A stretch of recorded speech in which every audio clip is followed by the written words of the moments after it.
Alright, so in this video I want to cover what are cryptocurrencies. I know a lot of you have begin starting to get into Bitcoin and are probably interested at the other thousands of cryptocurrencies that exist. But before jumping into all of them, just want to explain what they are so you don't make any irrational choices because you don't understand them. Let's first start off with the definition of a cryptocurrency. So, according to Investopedia, a cryptocurrency is a digital or virtual currency that is secured by cryptography, which makes it nearly impossible to counterfeit or double spend. Many cryptocurrencies are decentralized networks based on blockchain technology, a distributed ledger enforced by a disparate network of computers. I'll stop right there and call out two big things. One is it is secured by cryptography, which, if you don't know cryptography, it's the art of writing or solving codes. And then the other aspect is that it is based on blockchain technology, a distributed ledger enforced by a disparate network of computers. So going back to Bitcoin, what makes Bitcoin so powerful is the underlying technology behind that, which is called blockchain. And the secured by cryptography aspect is you have to understand blockchain at the end of the day is nothing but a ledger. Distributed ledger. And so a ledger is just like a book to help account for transactions. I know that stores may have their own ledger. It's like I sold these basket of eggs, a dozen of them, for $2, and you know how much you sold it for, and potentially who you sold it to. So Bitcoin, as the ledger slash blockchain, whenever I send something, let's say that I send Sally 1 Bitcoin, Sally gets the 1 Bitcoin from me, and I know for a fact that I've sent that 1 Bitcoin to her. So it is forever put onto the blockchain or the ledger of transactions that Stephen sent 1 Bitcoin to Sally. And that's literally all of what Bitcoin is. Just that blockchain, just this ledger that records that transaction. It really is as simple as that. But the thing that makes it very powerful is the fact that it's secured by cryptography. Because you have to consider that, let's go back to a situation where you have a ledger that is a pen and a paper. Anyone can easily fudge that number. So maybe in reality what happened was Steven sent Sally, let's say $10 physically, and someone recorded that in paper. Anyone could potentially steal that book and then say Steven actually sent Sally $1,000, and then um, uh, if no one saw that and we went into a court of law, we're going to have to rely on someone to trust this book, which, look, in this book, this ledger, it says that Stephen sent Sally $1,000, but then Sally would be like, hey, Stephen only sent me $10.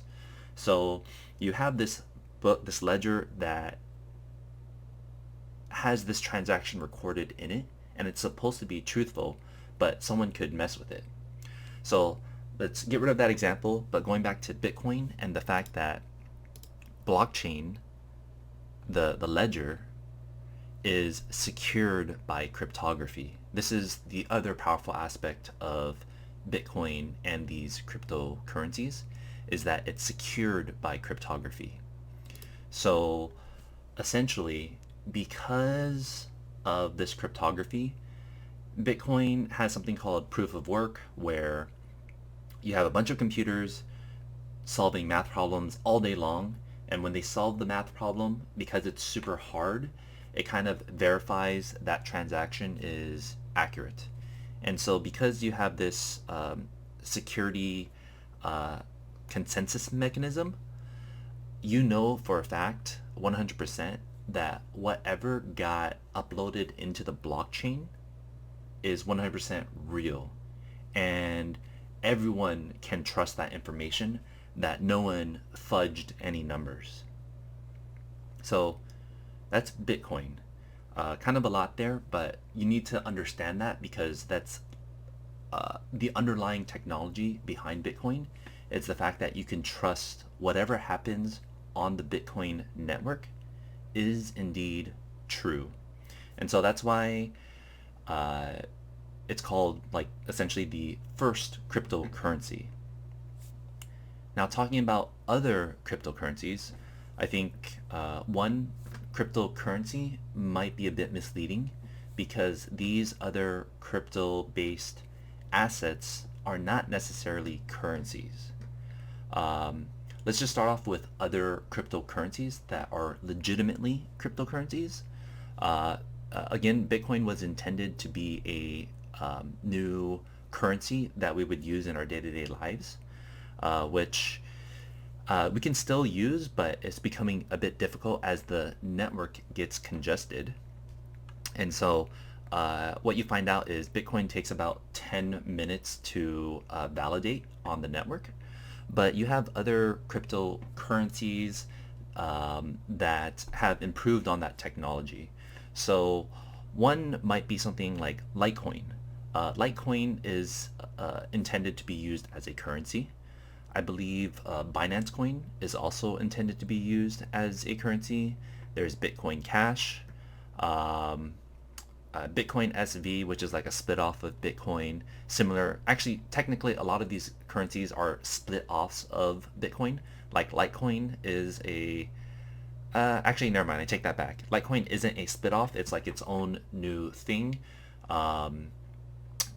Where they've modified the code so that instead of Bitcoin verifying in 10 minutes, Litecoin tries to verify a transaction happens in 2.5 minutes, if I recall correctly. So then there's like other currency-based things like Monero, but its function is privacy. So in the case of myself send Sally 1 Bitcoin, that is public knowledge that's going to be shown on the public ledger. But for Monero, when you send a Monero to other people, you don't know who sends it or who receives it, or actually I don't know, but just know that it's privacy in nature. But beyond the currency aspect, I would say that's a first generational type of thing of utilizing blockchain technology. Now, the other cryptocurrency slash crypto assets that are probably more relevant and important to understand is utilizing the blockchain technology. Again, blockchain is nothing more than just a digital ledger online, knowing if a transaction is has happened and it's stamped into the blockchain, using the blockchain to make stuff happen. And when I say make stuff happen, we're gonna boil it down to something called smart contracts. And so Ethereum is the best example of it. Ethereum, the creator of it, I think it's a guy called Vitalik Buterin. He took it to the next level. He took Bitcoin slash the blockchain to the next level, where let's go to the example of Steven sends Sally 1 Bitcoin. Maybe the moment that I sent Sally that 1 Bitcoin, she was supposed to give me a house. Okay. And so when you purchase a house, at the end of the day, back in the old days, you can just walk up to someone.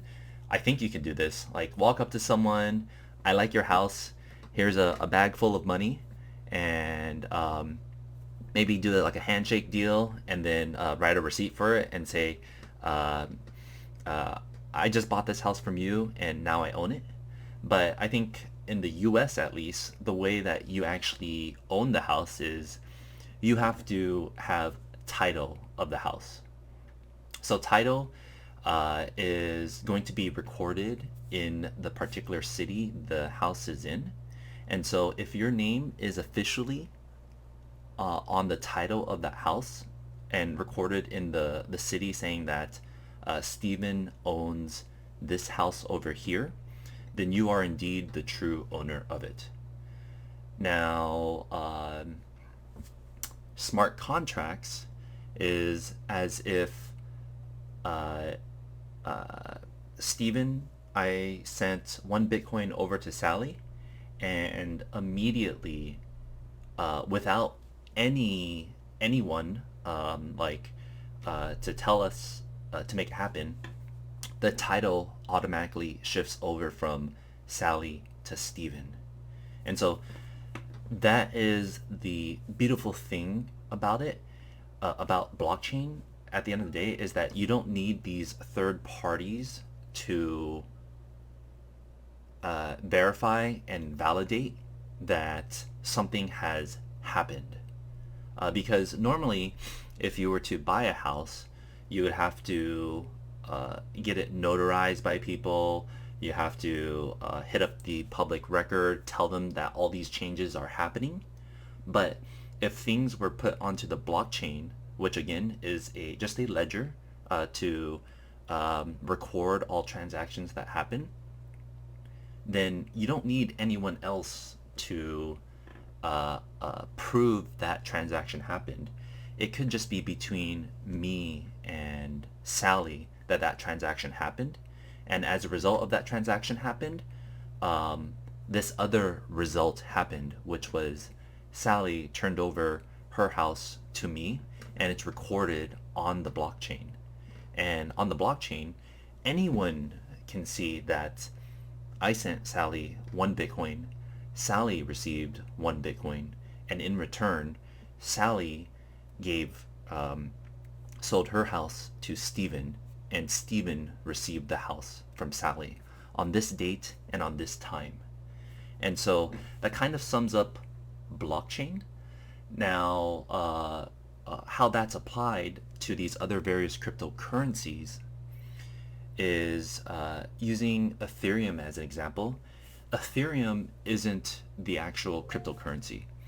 When you look at this price of $1,700 for 1 Ethereum, technically the currency is called Ether, and it's the currency used to power these smart contracts. And so what you find up happening is a lot of these other currencies are projects that are built on top of Ethereum. So maybe one way to help visualize this is if we were to go to filter and all platforms, Ethereum is a platform. And so when I choose on Ethereum, what you'll see is that all of these other cryptocurrencies that you see on this list right here are actually projects with their own token, but at the end of the day, they are nothing more than projects running on the Ethereum blockchain. And so each of these projects have different purposes. So I don't want to attempt to poorly explain all of these cryptocurrencies because I don't have the full expertise or knowledge on them, and I feel like I know bits and pieces, so I'll only butcher it all. But I'll bring it back to the blockchain and the distributed ledger. Just remember that is essentially the underlying technology behind all of these various cryptocurrencies. And different projects, a lot of them have the same ideas for what they want to do in the sense of what they're trying to build out. Some of these projects include something called DeFi, decentralized finance. You have coins like Aave, Uniswap, I think Compound, Sushi. These are in this decentralized finance, we'll call project-based tokens and coins. Others are meant for logistics tracking. A good example would be VeChain. Over here, you have other coins that are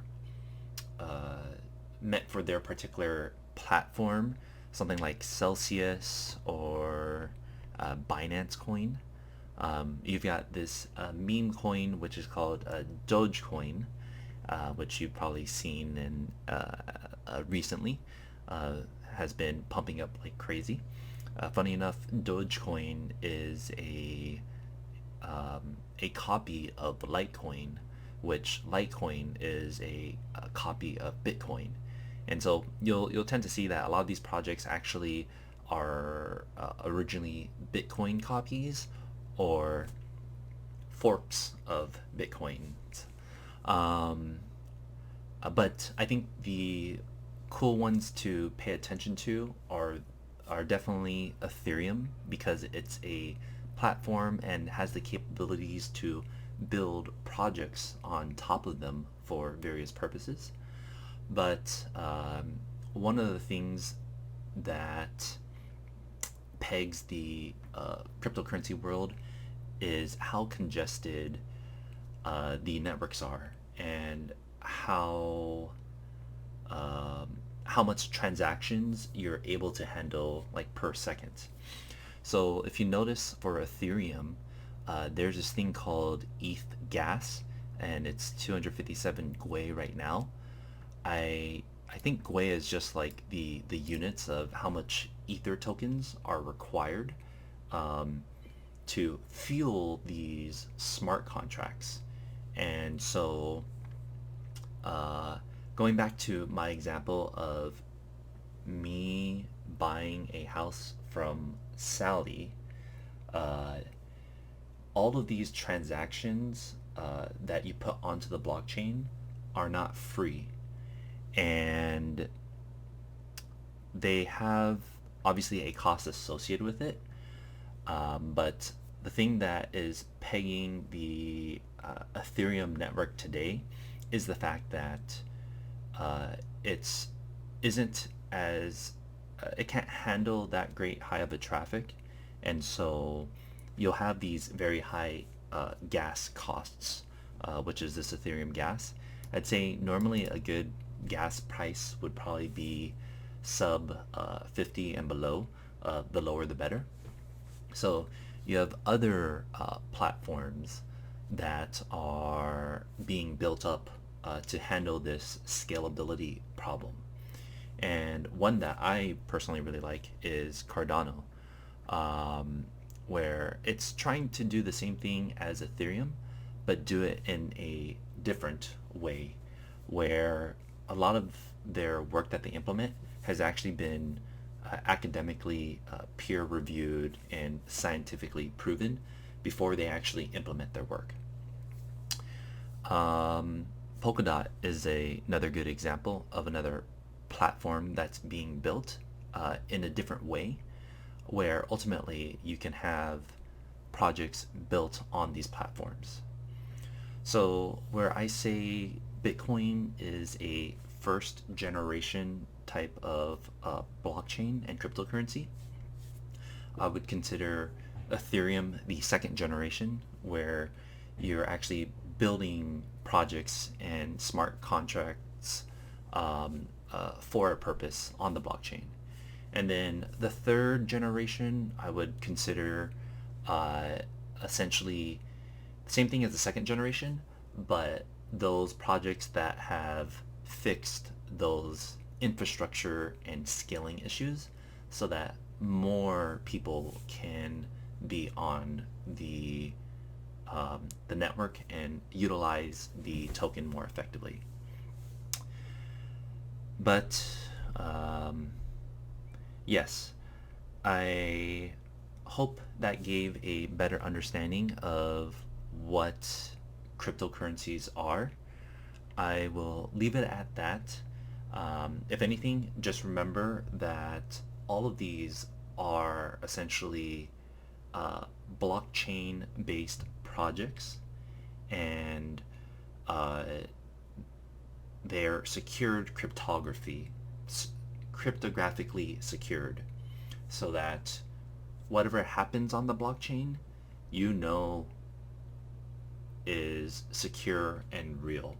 But, you know, just a thing to recognize, you have the blockchain and you have a purpose for what you're doing with the blockchain as these projects. But the secured cryptographically, you should also consider being important as well. You want to make sure that it truly is indeed secured cryptographically. There's no point in having this blockchain with all this work on it if you can't trust what is on it. And so that's why it kind of goes hand in hand. You have to be able to also secure it and make sure that everything on it is real.